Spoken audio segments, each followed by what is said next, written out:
Hi, everybody, and welcome again to we hope will be a fun and informative webinar. Jude and I have been working on this for how long? I don't know. A long At time. least maybe 3 months 3 months, at something least. like that. And Yeah. then it's built off of our previous work. So yeah, a Yeah. while. Yeah. We've been talking like a year or so probably now. Yeah, And it's been a year. yeah. So Jude's gonna drive the presentation. Yes, I Do am. the clicking. Yeah, Yeah. Do you wanna start sharing? cool. Sure I, thing. I Well, think I've welcome clicked the everyone. buttons I need to click, so hopefully people can. Okay, awesome. Thank you, Simon. Welcome everyone. We're really glad to have you here with us. We are calling this webinar Taming the Tiger. So I'm going to kind of go on in and get it into presentation mode. If you guys will be patient with me. Oh, you know what? They have changed this a smidge, so I'm hoping we used to just have presentation mode right up here. Did anybody like a Canva freak like me and know how they changed it? No? Is this big Sorry. enough? Would be my question for people to see then, because I'll just go with this. Mhm. But they used to have a presentation mode right here, Oh. and I haven't, since last time I did it, they changed it. So Hmm. if is this okay, Simon, for can I, everybody see I this I all can right? read that text. The next page might be a bit tighter because the font's smaller, but I guess we just have to go with what we've Okay. got. Well, we're going to do our best here. Thank you guys for, let me see if I, Is it down at the lower no, right? lower right. Hold on. Those icons down there. I can read Present the full next screen. Thank text. you. Oh, Thank you. It was. Who said that? Thank you. Oh, You're an angel. awesome.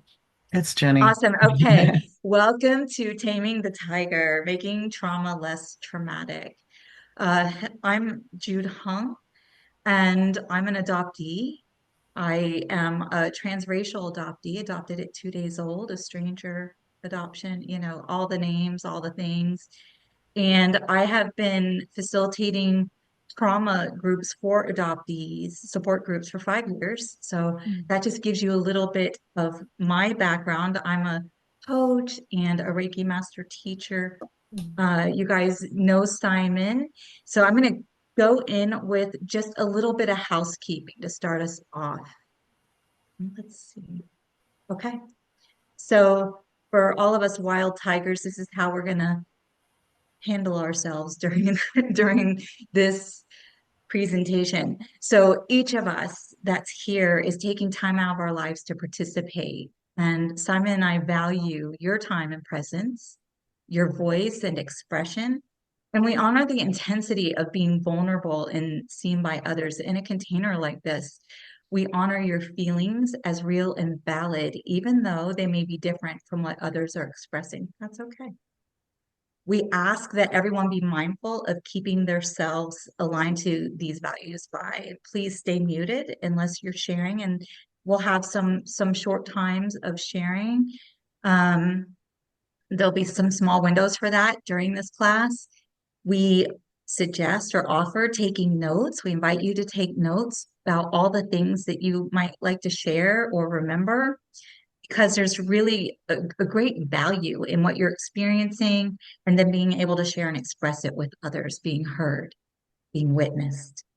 If this option is available to you and you feel comfortable, please leave your camera on as a way of showing yourself and others that you will honor the authenticity and vulnerability that's being shared. And as always, generously pour love into yourself and into each other, holding the intentional awareness that you are doing your best. And so are they. We're all here doing our best. And I set these guidelines up because this is a container that's talking about trauma. And it's likely that everyone here has an awareness of their own trauma or an intimate relationship with trauma. And it can be really sensitive. And when we talk about these things, we never know if there could be a moment or something said by anyone here that might activate somebody's nervous system. So with that being said, if you become activated and you need to pause or go off camera, please do. We invite you to do what you need to do to care for yourself and your system.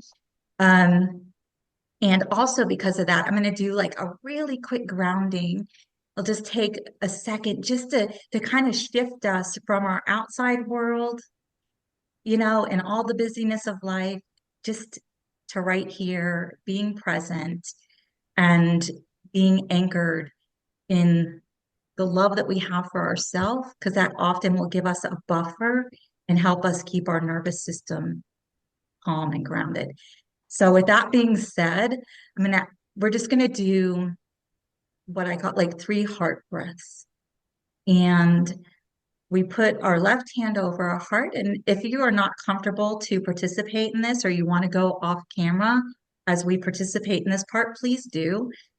Left hand over heart, right hand over the left hand. I'm going to go over the instructions real quick first so that we can do it together, and I'll guide. We will take 3 nice deep breaths. And with those breaths, we're just sending a lot of love to ourselves. So we're breathing in love and exhaling any stress, any anxiousness, anything that we're coming in with. So go ahead and take a nice deep breath in through the nose and exhale out the mouth. Love in through the nose and out the mouth. In through the nose and exhale. We're going to switch our hands. We're going to do 3 more.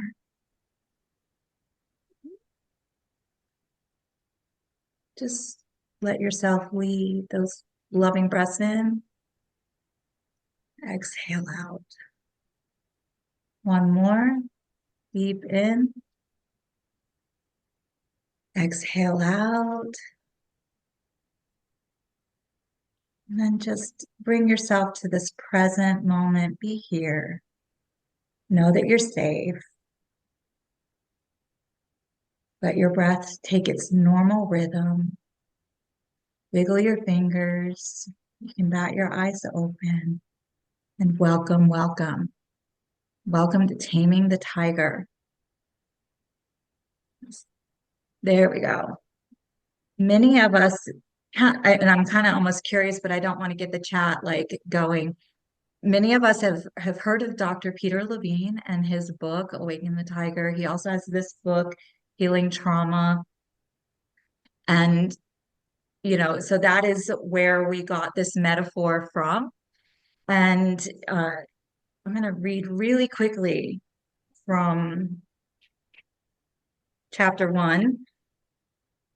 Peter Levine says, trauma is the most avoided, ignored, denied, misunderstood, and untreated cause of human suffering. When I use the word trauma, I'm talking here about the often debilitating symptoms that many people suffer from in the aftermath of perceived life-threatening or overwhelming experiences. And in my experience, that pretty much describes each person on the planet.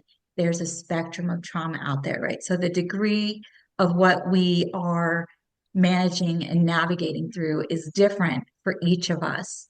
But trauma is like an epidemic, and it's really come into the awareness of science and medicine and even the masses in the last 10 years, probably with Dr. Van der Kolk's book, right? The Body Keeps a Score. It was a huge shift for us in our awareness of trauma and how much it is impacting individuals and our culture and society. These are the signs of trauma. As I read through this, I just want you guys to think about, do I have any of these? How much is trauma impacting my life? So irritability, anxiety, depression, are these things that you use to describe yourself? Like, I am an anxious person. I have anxiety, I struggle with depression. I used to say that all the time. Difficulty concentrating, flashbacks. This does not have to be visual flashbacks. As an adoptee, after I realized that I was carrying trauma, I gained the understanding that a lot of the emotional experiences I was having were emotional flashbacks. That's the thing, right? So we can, especially with nonverbal trauma, early childhood trauma, we have emotional flashbacks as well as those that, have like the memory with visual and picture and sound and smell. We can have all sorts of flashbacks that happen when our nervous systems become activated or triggered. Avoidance, difficulty sleeping. So our sleep patterns become interrupted, nightmares and terrors, intrusive memories, disassociation. This is a big one because trauma is a disconnector. It disconnects us from others as well as, and maybe most importantly, ourselves, our feelings, um, and nervous systems. So, Simon. Yeah, I mean, it's the Bessel van der Kolk book only came out in 2014. Mm-hmm. 2014. It's been 10 years. The Nancy Verrier's Primal Wound only came out in 1993. So, one of the challenges is with this stuff, it's newer, and we're judging 21st century, we're judging 20th century parenting, I think, a lot of the time with 21st century trauma knowledge, and that's Yeah. that's not fair. Yeah. Yeah. Do you mind muting? And so for this picture, we start, the Taming the Tiger, we have the really cute little baby cub. And then this picture is this fierce tiger. And once we come into a conscious understanding or realization of our trauma, it can feel like this. Because I remember looking back and seeing that one moment in my life had impacted every moment from that point forward. It had such long tentacles and it seemed so big, and it became my focus, of like, oh, how can I ever heal, get over uh, all of this? It felt really big. It felt like that big tiger.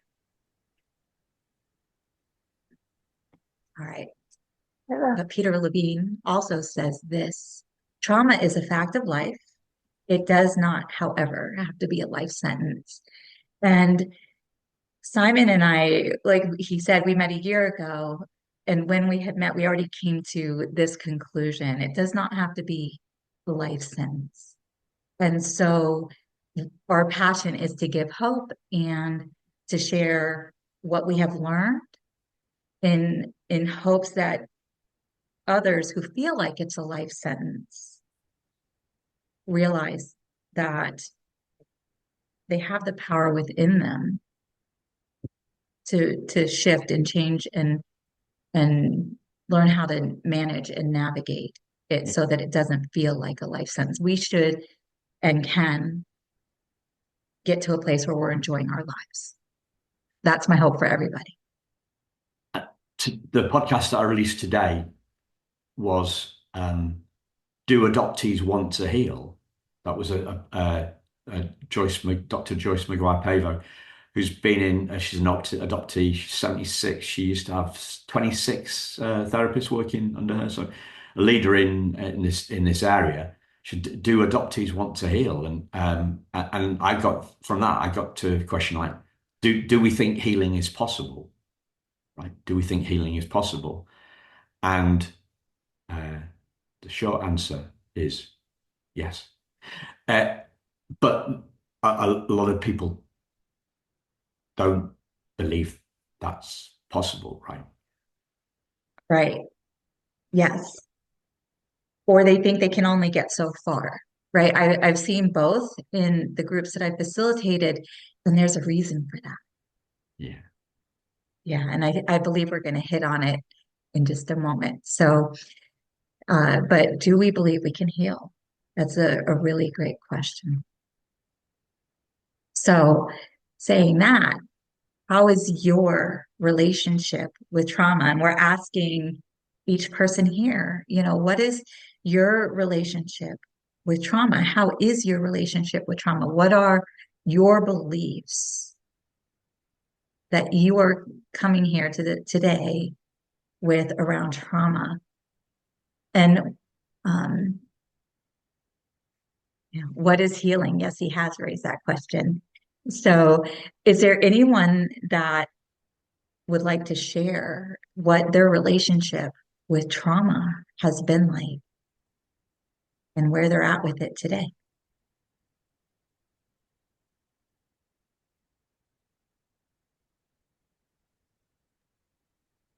I will say that I was raised in a good home, but did sustain trauma myself.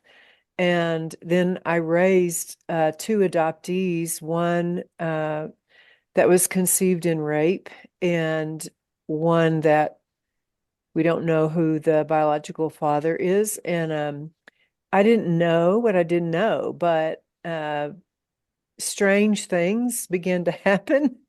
And I think when we don't deal with our trauma, it's really difficult to meet somebody else's. So I guess I don't know if that answers your question, but It does. It does. I think if I'll just phrase back to you what I'm hearing is that you had your own trauma that you were carrying, and then you had these children that had their trauma, and it took realizing your own trauma and learning how to have a relationship with your trauma, resolve it to an extent so that you could uh, try to meet them. support, Yes. right? Like Mhm. support your children more fully. Right. Yeah, more compassion, more empathy, yeah, more understanding, and maybe more tools. Yes. Finally. I was slow on that. Finally. I was slow on that because I didn't know what I didn't know, and I'm still learning, and may it always be, you know. Okay. Yeah, I think the growth, someone had mentioned in the chat that Simon's question around healing, and as he and I had talked, it's shifted because I had when I met him, I was like, I don't like the word healing, and I'm a healer, right? Like that, I've been a massage therapist, and that's been the realm that I swim in, and I was like, I don't like that word anymore. And so for me, it's growth and transformation. Growth and transformation. Healing to me is something that's more like an acute wound. So growth and transformation, but we all get to choose that what words work for us and empower us. Um, if does anyone else want to share? And please use your Zoom hand. I should have put that in the housekeeping. It makes it easier for us. If not, I can jump in and share my relationship with trauma. It's yes, Joe, please share. Um, I find that I discovered, I mean, I always knew I was adopted, but when I realized that being adopted in and of itself is traumatic, which was only when I started looking into this in my, couple of years ago, in my early 50s, that I discovered that I have trauma. And so discovering that is jarring and validating in a strange way, but it's kind of discovering that this is part of you that's quite confronting in itself. And so I sort of veer from processing it to then thinking, how am I going to deal with it? And just to go back to what Simon was saying, how do you get through this? How can you get through this? But so that's really, oh sorry, I'll lower my hand. That's really my relationship with trauma. It's very new. It's a new thing. I didn't see myself as traumatized. As adopted people, I think often we don't want to make trouble. So by being vulnerable or being having needs is something you want to avoid at all costs. So uh, yeah, I'm in process. It's in the process. So, Yeah, sorry, Simon. I can't lower hands. I was looking okay. for it, and then it was making the presentation go back and forth. I'm sorry Oh, about that, Joe. No, that's And fine. I could do it here. cool. So yeah. Uh, Susan is asking, Simon, you've also raised the question in the past, what is healing? I, um, and what is healing, as in, how do we define it? And what heals? Two different things. And what I've discovered, so for the last 10 months on the podcast, I've been asking people about healing, and everybody's got a different definition of it. And everybody's had to find their own way through their own way to heal, or are in the process of finding their way to heal. So, what we're talking about here today is the first element of a framework, a framework for thriving. And in thriving, I'm going to lump that with healing, growing, and transformation. yeah, So what is healing? How do we define it? And what heals? What helps us heal? What helps us heal? What helps us grow? What helps us transform? Those are kind of key questions. So um, yes. Well, and I'll just piggyback with that and then ask Susan to share because she's got her hand up. But I think there's feel into the difference between pursuing healing and pursuing thriving. Susan, please share. And if you don't mind lowering your hand, I don't have that ability, or Simon can. Thank you. There we go. Um, so thank you so much for this. And Robin, I also want to thank you for sharing, um, pointing out that we bring our own, or I brought my own stuff. I'm an adoptive parent. I'm also a birth grandparent. I'm also a child of an alcoholic, and also lost my brother. I had a lot of traumas before I was age 10, in my own life, not related to adoption. Um, but I think I did not realize myself what that I may have been trying to heal myself through being a parent. Um, and so I needed to recognize that, and I'm still learning about that. But I also wanted to just echo this notion of thriving. When I got therapy for being a child of an alcoholic, one of the things that really helped me was this notion that I had created all these survival skills that worked for me until I was an adult, and then they kind of fell apart, in terms of protecting myself. And I was just in survivor mode. And then and I didn't even allow, I remember I would have these breakdowns, um, and dramas, if you will. But it's because I didn't think I deserved any attention unless I was in some kind of crisis or drama. And so I used to use the word need, and then people would disappoint me. I never allowed myself to want.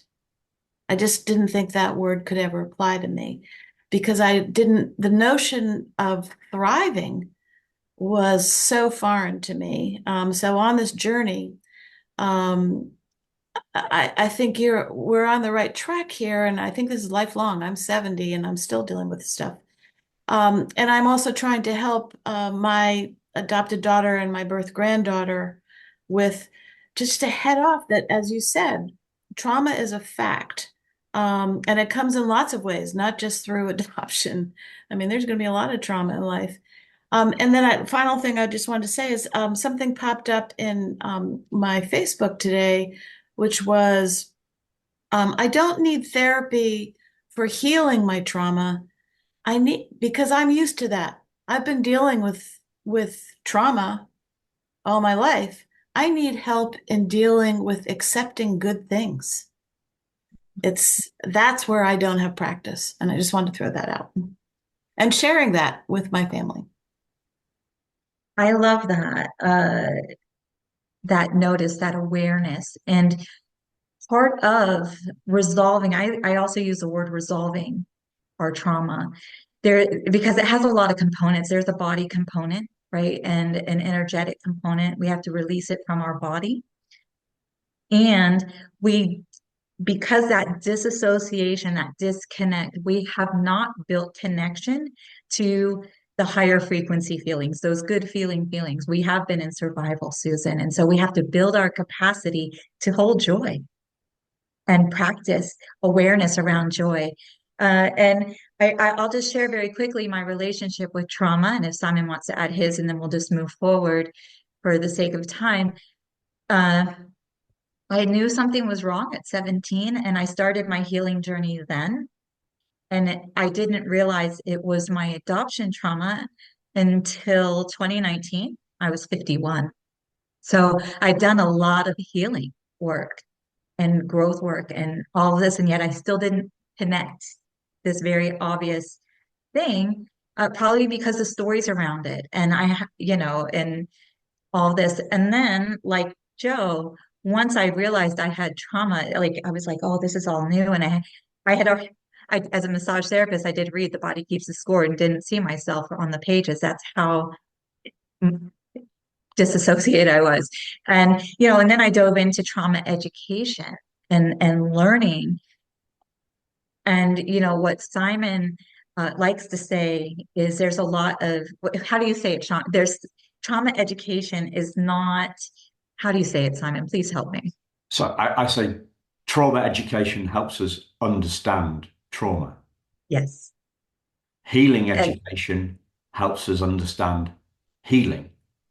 Right? Today, we're talking about healing. We're going to focus on yes, healing education or growth education or transformation education. That's what we're here to do. Are we going to heal? Well, no, healing is doing the work. Healing is doing the work. Hopefully, there'll be some aha moments today, but they're like foundational points. They're a pointer. They're yes, grounding.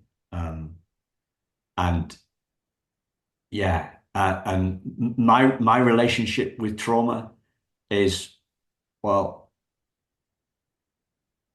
it used to be a villain,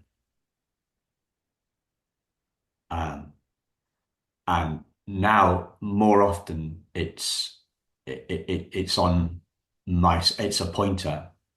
It's rumble strips mm, for me going off course. It's rumble strips yeah, for me going off course. And 17 years in, after coming out of the fog, I'm still coming out of the fog all the time.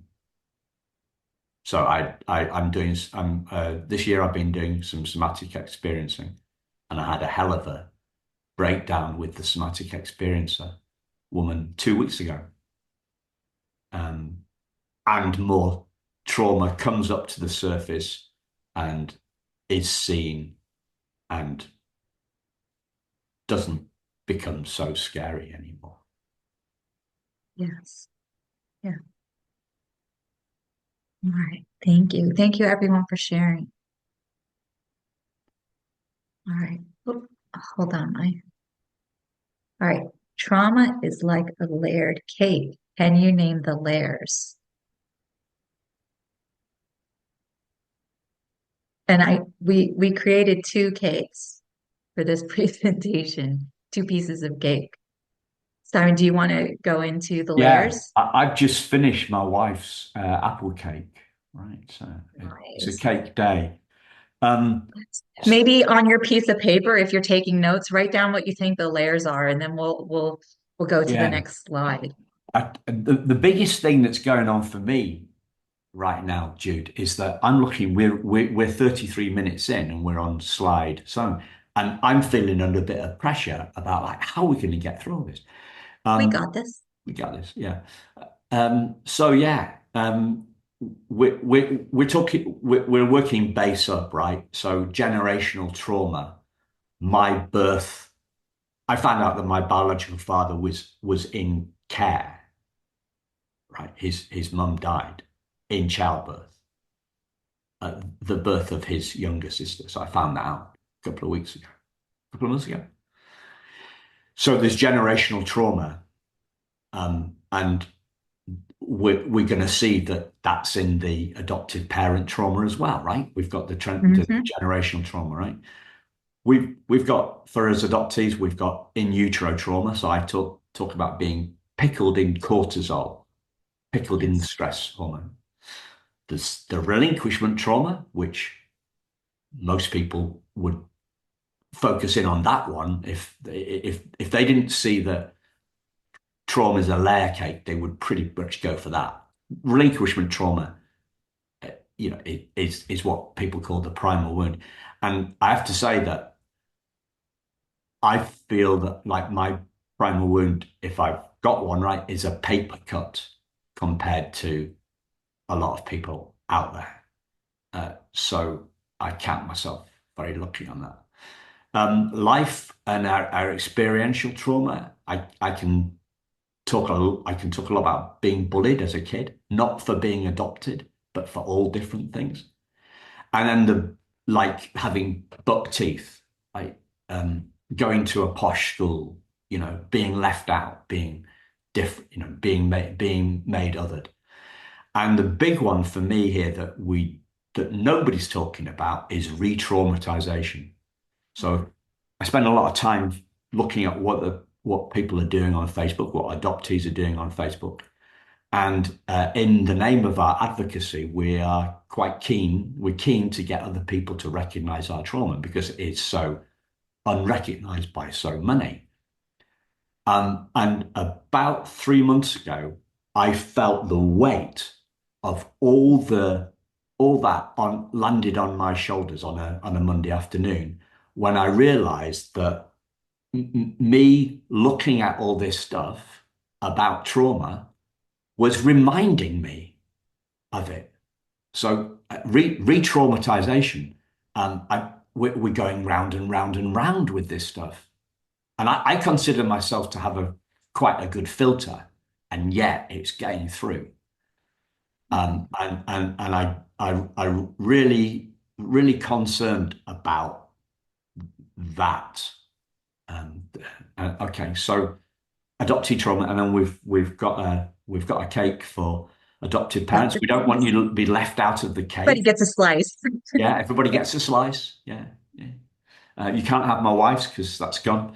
But so generational trauma, we've touched on that already. Early childhood trauma might have some. Um, uh, Susan was talking about. I'm thinking about Jude's mum and dad got divorced when you were 5, something like that. Right. So early childhood trauma.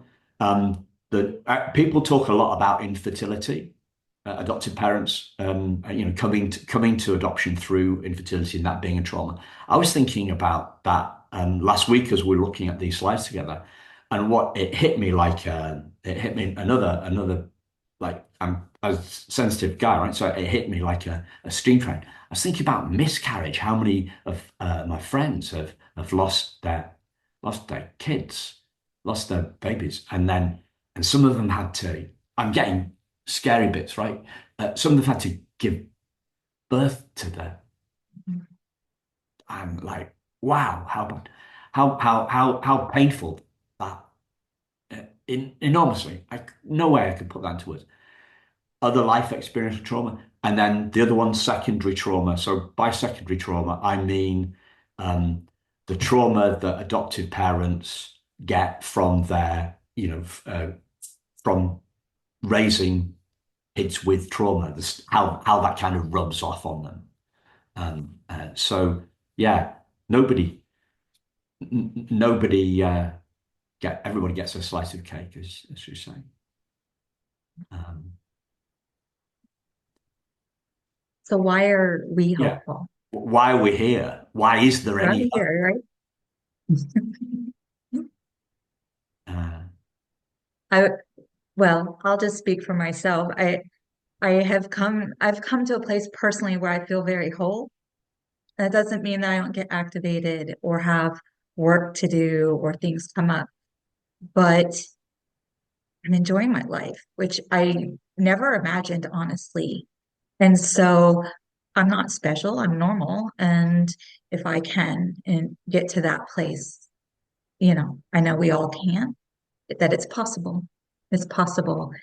Trauma does not have to have that front row driver's seat of my life forever,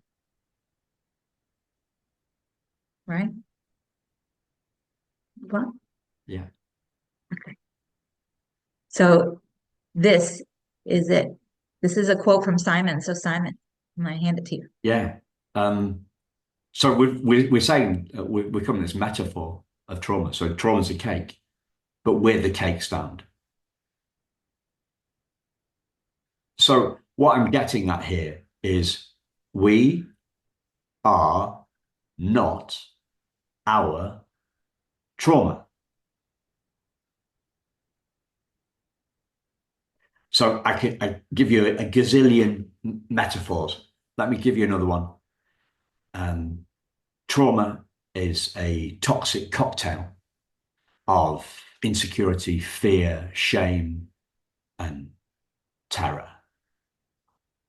But we're the glass, we're the cocktail glass, not its contents. Right? We are not our trauma. It, and you can get that that can be a bumper sticker, a nice bumper sticker. It can be a theory or an idea that lands in our heads. It can be something that we get in our hearts, or it can be something that we get in our bones. This separation.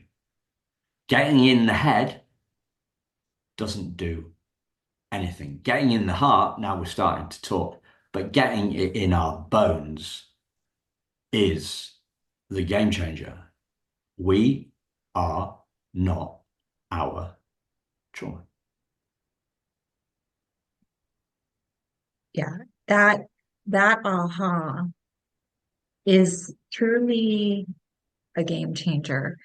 And for me was a huge shifting moment. I call it, es- especially for those that have early childhood trauma, we go into our survival mode, fight, flight, freeze, and fawn. And the earlier that those are invoked in our life, the more likely that our identity gets tied and tangled up with our trauma. And so it becomes very challenging to separate out that we are not the cake. And the cake gets really mushed into our narratives and our belief systems.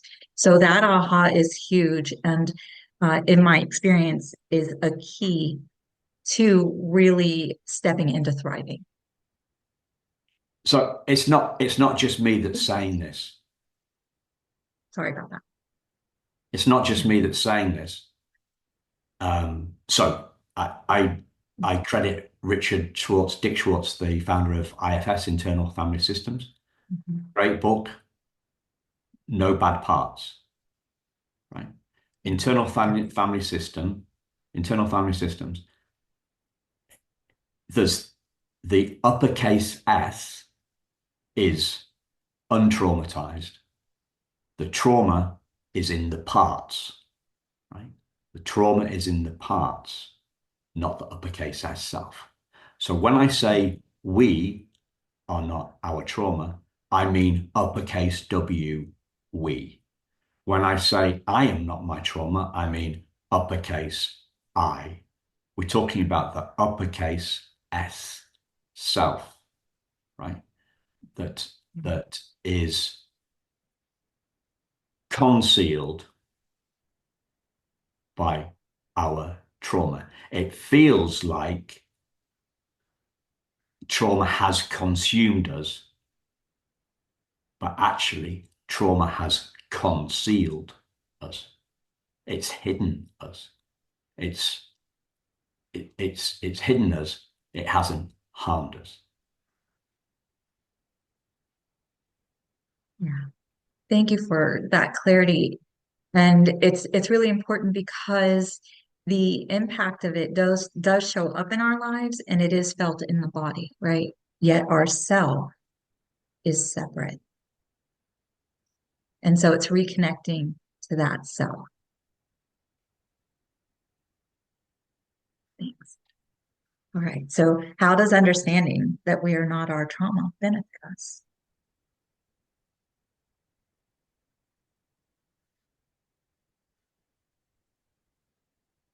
You want to share some, Simon?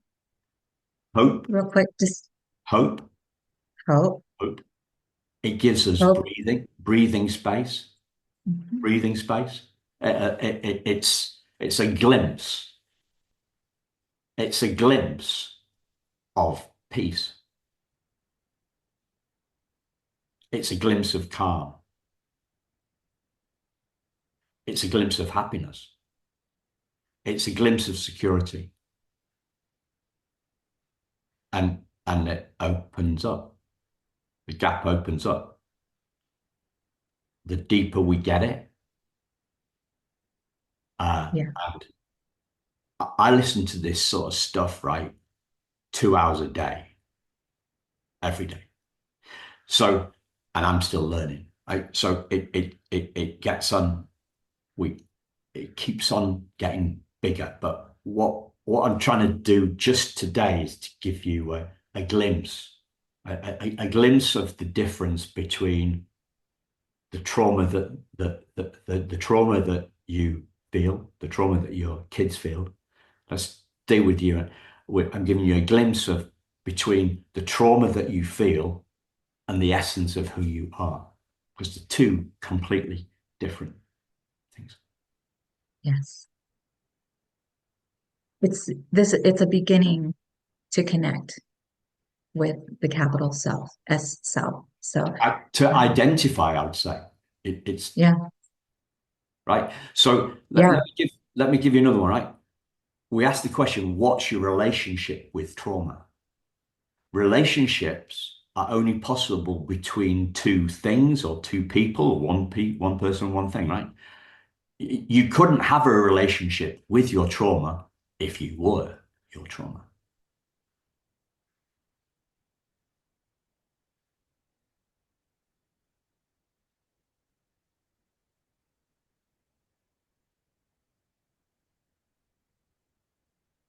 Till you make the unconscious conscious, it will direct your life and you will call it fate. So what our journey toward self often is, and with trauma, it is a journey of taking what has been unconscious in us and deriving our life and making it conscious and bringing it into our awareness so that we can shift and make changes and make different choices that lead us toward thriving. Hold on, I'm going to read this. So I'm going to move our little faces to this iceberg is our conscious and our unconscious, our subconscious. So above the water represents the conscious mind. It is 5% of our perception and behavior, just 5. It goes at a speed of about 130 miles per hour and about 2,000 bits per second. So that's information. Yet below that water line represents our subconscious, our unconscious mind that controls 95% of our perception and behavior. And it goes at a speed of about 100,000 miles an hour, so much quicker, and 400 billion bits per second. So, we think that we have all this awareness around our choices and these behavior patterns, but we don't. So making and bringing things that are unconscious into consciousness, right? Like even this fact that we are not our trauma and bringing that to our consciousness shifts and empowers us in our choice making and putting us in more and more in the driver's seat. It's a process. So that's part of it. Okay, metaphor. I'm going to let Simon share a little bit about the power of metaphor. He's the metaphor king. So, the metaphor that this idea, this we're going to talk about coming out of the fog. That's a metaphor. Okay. So, coming out of the fog is a metaphor for the movement of something that was in our unconscious mind into something that's in our conscious mind. So, Joe Lear talked about coming out of the fog, right? So, it's becoming aware of stuff. Once we become aware of stuff, then we can do something about it. Whilst it's unaware, we can't. Metaphors are a way. I'll use a metaphor to explain the metaphor, right? So think of the metaphor of the invisible man, right? The movie, The Invisible Man. Things like trauma are abstract concepts, and our head can't get there. We can't get our heads around something that isn't concrete. Metaphors make the abstract concrete, and then we can get our heads around them. So the primal wound is a metaphor. When I heard about the primal wound, I thought this explained everything. But the big transformation for me was when I shifted from, I felt primarily wounded. And then at a point, I had this shift to realizing that I was fundamentally unwoundable, right? So it's an insight, a shift, an aha moment. So the metaphors make what is abstract concrete so that we can talk about. The cake is a metaphor. Trauma or hair cake.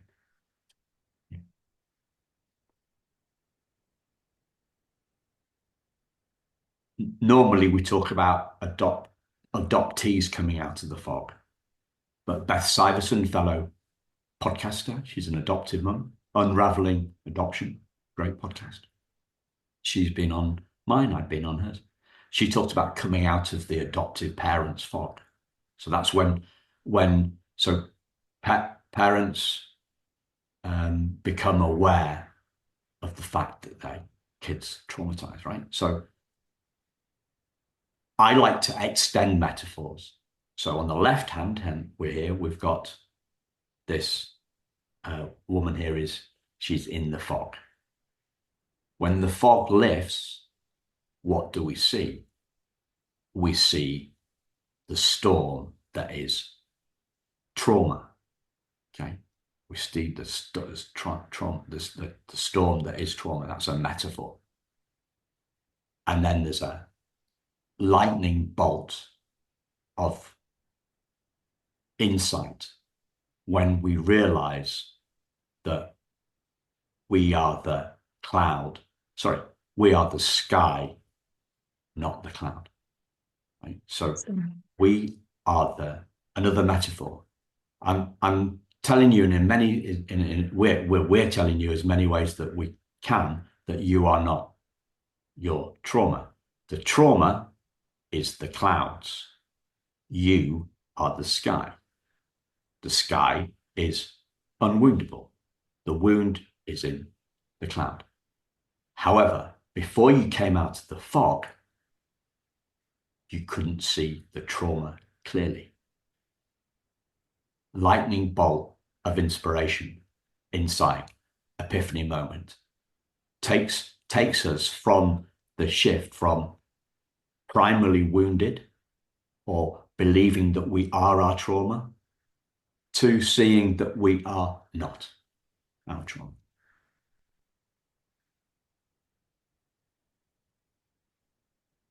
We'll do our stories really quick. We just want to share those lightning bolt moments, right, that changed our lives. So for me, I referenced it 2019 is when I came out of the fog. That's when I recognized that I had this in utero and relinquishment trauma. I had done 23andMe. I wrote my biological mother as a result of being able to contact, get information. And on June 4th, I got a letter from her. And 2 days later, I began bawling and crying, and out of my 51-year-old mouth came, I want my mommy. And because I was doing the work that I do, I knew I started Googling, right, adoption trauma, because I knew then, and I found quite a bit, and it was astonishing. So that was my aha moment. And what the body keeps the score moment is I was relinquished at 2 days old. So it makes sense that it was 2 days later. Right. So that was my aha. And then that shifted me to really begin looking and studying trauma.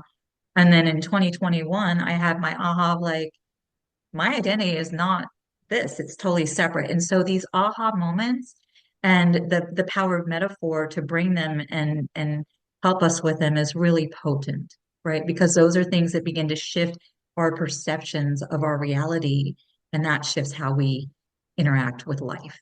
Simon?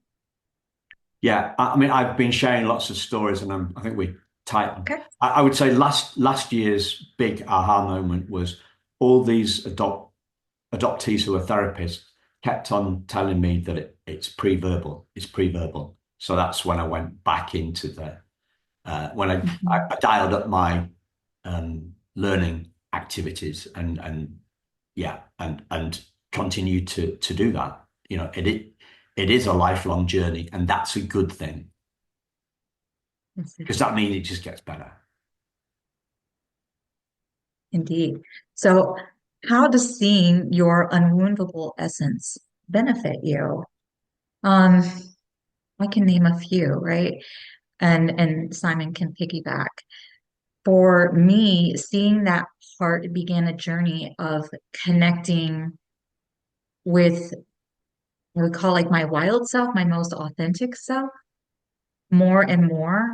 And so then I could make choices that align with that make me feel better, things that make me feel better, that were align my life to be more true with who I am and uh, to feel more whole and connected and have healthier relationships. It's actually shifted and benefited me quite a bit in a relatively short amount of time, 2021 to now.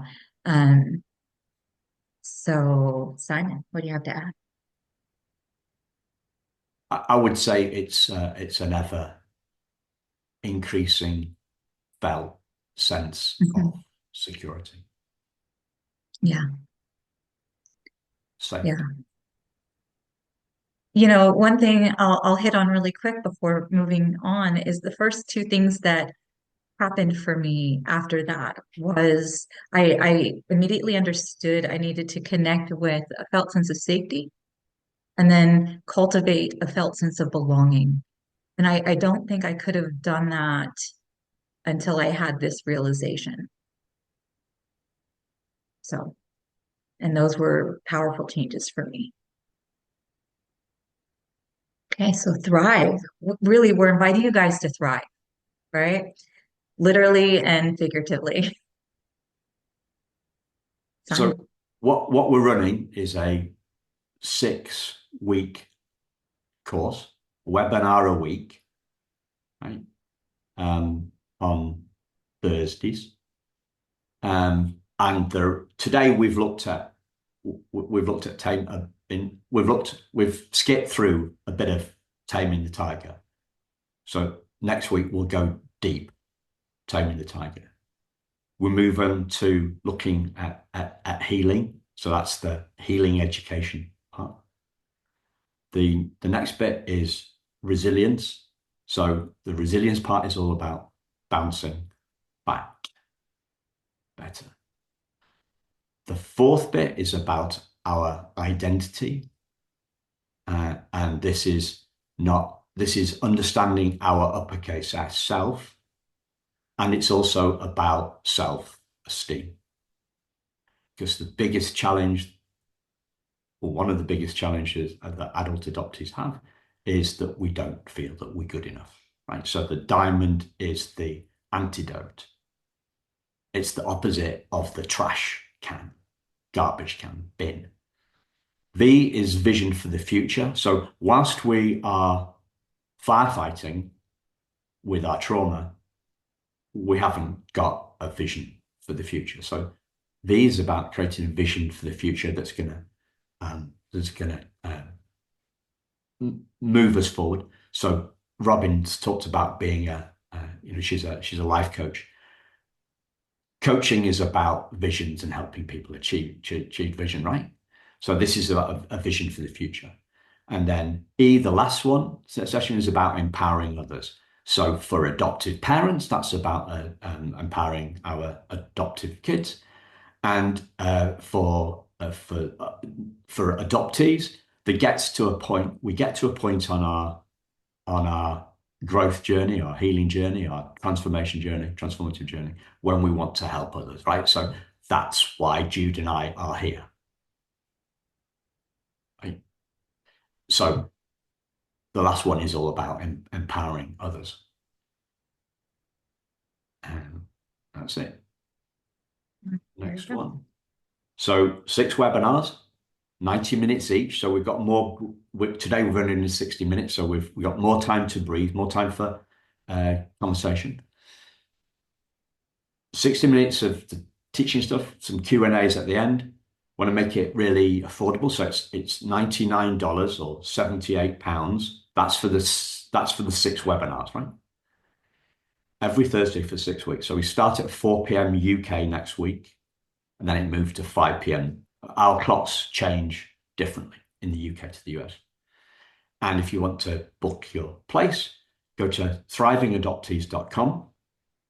And I put a link in there. Oh, yeah.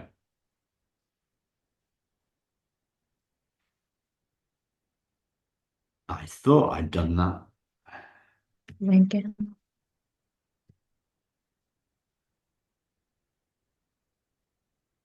Yeah, and while he's looking at that, I'll just say the Taming the Tiger for that you guys have just experienced, it's a taster, so it is a brief, it's different than the Taming the Tiger that we would be doing together in Thrive. So there's a little overlap, but it's different. So if you want to book a place, go to thrivingadoptees.com. If you scroll down, you'll see a picture that says Thrive course. And then there's some descriptions of the 6 webinars, so you can get a feel for what's involved in each of those weeks. And then there's another picture, and it's got it says Thrive course. If you press that button there, click on that button there, it'll take you through to Eventbrite, right? So Eventbrite, and you can pay the £78 or the $99 there. And that's for the whole of the 6-week course. It doesn't quite look like that with Eventbrite because I couldn't figure out how to set it up. It's £78 for the all 6 courses, because we wanted to make it really affordable. Accessible. Yeah. So is anybody want to ask any questions? Yes, just to make sure, I did put it in the chat, but it's probably hard to keep track. If I register and pay and travel, which I do quite often, am I able to access all of the classes? Yes. Okay. All the Right. webinars are recorded. Perfect. Thank All the you. webinars are recorded, and they will be shared. So you will get a copy of today's webinar tomorrow when I've uploaded it to YouTube and stuff, and that will be public, so everybody can view that. Because when you pay for the webinars, if you sign up for the course, the Thrive course, Yes. those webinars will be private. So only the people Very good. that have paid for the course will be able to visit those. And we'll also send, along with the webinars, we'll also send you the slides from today. So you get the slides for every session as well. Thank you so much. This has been very helpful. Great. Yeah. thank you everyone for just coming and being with us and for sharing with us your time Mhm. and your experiences. Yes. Thank you. Thank you. Lovely. Thank you so much. All right, Oh, everybody. appreciate. Annie says that she Thank appreciates you. the Yeah, dedication and caring. Yeah, that's great. That's why we're here, right? That's why we're here. thank you. Yes. Thank you. All right, well, we look forward to seeing you guys again soon and have a good rest of your day. Take care. Thank you. Thanks a lot. Bye.